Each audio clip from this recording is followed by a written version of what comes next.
देखिए, हम लोग जनप्रतिनिधि हैं, लगातार काम पड़ती रहती है और अभी विशेषकर आने का मकसद ये था उपायुक्त महोदय के पास में।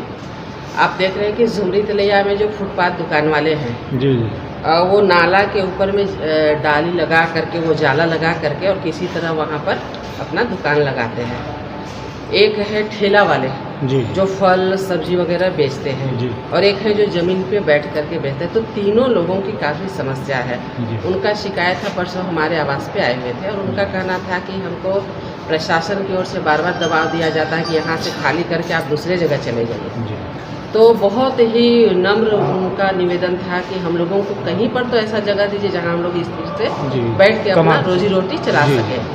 तो हमने भी यही उपायुक्त महोदय से कहा कि भाई 2 साल 1.5 साल से हम लोग देख रहे हैं कि क्या स्थिति है जो डेली कमाने खाने वाले लोग हैं उनका।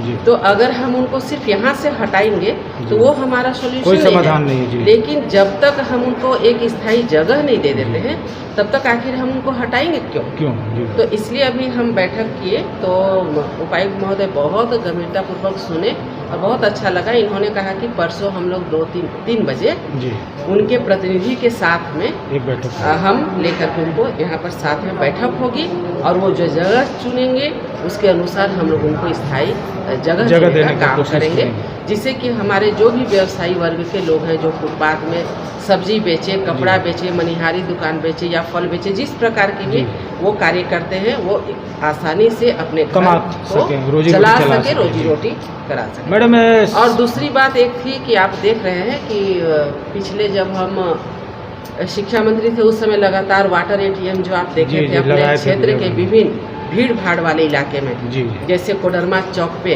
जी सदर हॉस्पिटल पे, जयनगर मोड़ पे, झुमरी तलैया जी बस स्टैंड, तो ऐसे कई जगह पे वाटर एटीएम लगाया गया था जी। लेकिन कहीं न कहीं पिछले बार ऐसा हुआ कि उसको बंद ही कर दिया गया। जी तो अभी हमने वही कहा उपायुक्त महोदय को कि पानी के लिए गर्मी आते ही लोगों की इतनी ज़्यादा ज़रूरत हो जाती है जी और वहाँ शुद्ध और ठंडा पानी मिलता है तो लोग काफ़ी उसकी ओर झुकाव है लोगों का।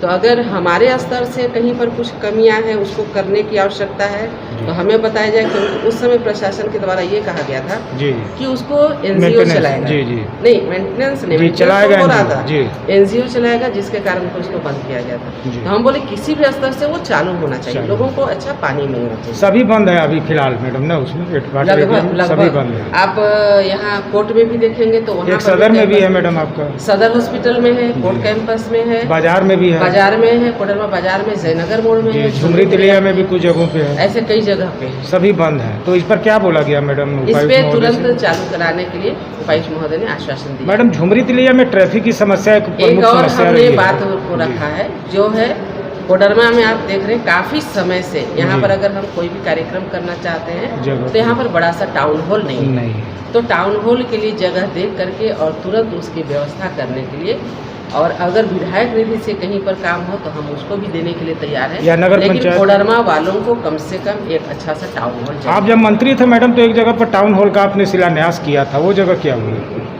टाउन हॉल का शिलान्यास अभी तक हमको नहीं लगता है कि हम किए हैं। एक बार वहाँ पे मैडम चर्च के बगल में एक जगह पर आपने किया था ना? नहीं, हम लोग शुरू करना चाह रहे थे जी लेकिन किसी न किसी कारण से वो रुक गया है जी।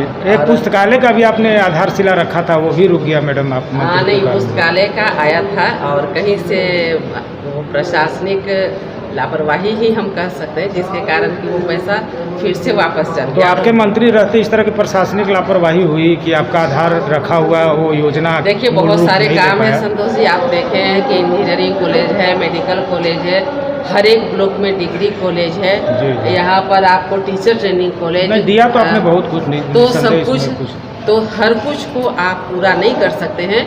और पुस्तकालय का भी शिलान्यास हुआ है तो उसमें भी मैडम ट्रैफिक की समस्या झुमरी तलैया की बहुत गंभीर समस्या रही है। न पार्किंग है, न कहीं गाड़ियों का खड़ा होने के लिए कोई जगह है, न सुव्यवस्थित रूप से और भी जो होना चाहिए एक मॉडल टाउन का, उसका कोई स्वरूप अभी तक नहीं बन पाया है। ऐसे में सुचारू बनाने के लिए जब जब प्रशासन की कोई कार्रवाई होती है तो सबसे बड़ी समस्या हो जाती है कि वहाँ ठेला लगाने वाले गुमटी या और भी जो फुटकर दुकानदार हो जस्ट आप लोग के पास चले आते हैं और गुहार लगाने लगते हैं। तो ऐसे में कहीं ना कहीं कुछ तो इसका होना चाहिए मैडम कि शहर में ट्रैफिक व्यवस्था हो और जहाँ पार्किंग है वहाँ कम से कम पार्किंग के तहत वाहन लगे, वहाँ फुटकर दुकानदार न लगे। इस पर भी तो थोड़ा सोचना पड़ेगा ना मैडम, जनप्रतिनिधि के रूप में। व्यवस्था जरूर चाहिए, लेकिन व्यवस्था के पहले हम अपने जो फुटकर व्यापारी हैं या डेली कमाने वाले मजदूर हैं उनकी भी चिंता करेंगे। दोनों को साथ लेकर तो के वेंडिंग चलना जोन है। में बनना चाहिए, वो नहीं बन पाया और तो उसी के कारण अभी हम उपायुक्त महोदय के साथ में मीटिंग किए और परसों ये मीटिंग होने वाली है जिसमें इनको कहाँ पर जगह दिया जाएगा वो select ऐसी होगा। उस पर हम लोग आगे बढ़ेंगे और उसके बाद में जो भीड़ या जो जाम या किसी भी प्रकार की जो झुमरी तलिया में परेशानी है उसका मैडम निराकरण उपायुक्त से आपने क्या माइका उद्योग के संबंध में भी चूंकि बार बार कार्रवाई हो रही है इस पर भी कुछ बात की है आपने क्या? देखिए, एक एक करके काम आगे बढ़ाइएगा तो ज्यादा अच्छा रहेगा। एक साथ अगर खिचड़ी बना दीजिएगा तो काम नहीं होगा। ये खरोट और माइका मैडम एक उद्योग मिनट की जी, बात जी, करें या तो जी। पत्थर उद्योग की लगातार कार्रवाई से लोग त्रस्त हैं। उठाते रहे जी। और इसकी समस्या का निराकरण के लिए लगातार कोशिश कर रहे हैं और हमेशा हम करते रहे। विधायकों के खरोट फरोख्त का मामला काफी राज्य में गंभीर हो गया है मैडम, क्या कहना चाहेंगे इस पर? देखिए, कोई सब्जी तो है नहीं जी, कोई फल तो है नहीं कि कोई खरीद और बेच ले। भाजपा पर ही आरोप लग रहा है सीधा सीधी कि उन्हीं के द्वारा सरकार गिराने की भाजपा साजिश। हमेशा ईमानदारी पूर्वक कार्य करती है, वो पक्ष में रहे या विपक्ष में, हमेशा जनता के हित के लिए लगातार कार्य करती है और भाजपा ऐसा कार्य नहीं